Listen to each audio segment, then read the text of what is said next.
Une situation spécifique dans le cas des camionneurs, notamment liée à l'explosion du prix du diesel. Ces gens-là manifestent en ce moment. Pour moi, ce qui est important de retenir de cette situation-là, c'est que c'est des cas de figure qui vont se présenter de plus en plus. Des travailleurs, travailleuses qui vont voir leur mode de vie, leur gagne-pain bousculé par la transition écologique. Puis on ne peut pas dire à ce monde-là, c'est votre problème. Ça, c'est pas responsable parce que c'est pas les camionneurs individuellement qui ont causé le changement climatique, tout comme c'est pas les camionneurs individuellement qui ont causé la guerre en Ukraine. Fait qu'ils n'ont pas à faire les frais de ces phénomènes-là. Il faut les aider à passer au travers. Vous dites que les camionneurs n'ont pas causé la crise climatique. Ben, les individus. Mais on dit que la plus grande proportion d'émissions de gaz à effet de serre, c'est les transports Ben au ouais. Québec. Vous pensez que les travailleurs dans les raffineries, là, c'est leur faute personnelle si la planète est en train de brûler?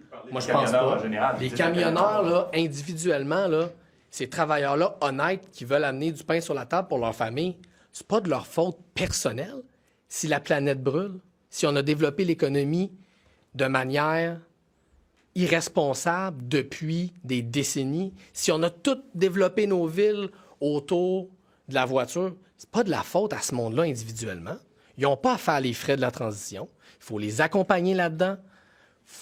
Financièrement, il y a d'autres domaines où il va falloir faire de la requalification. Je parlais des raffineries tantôt.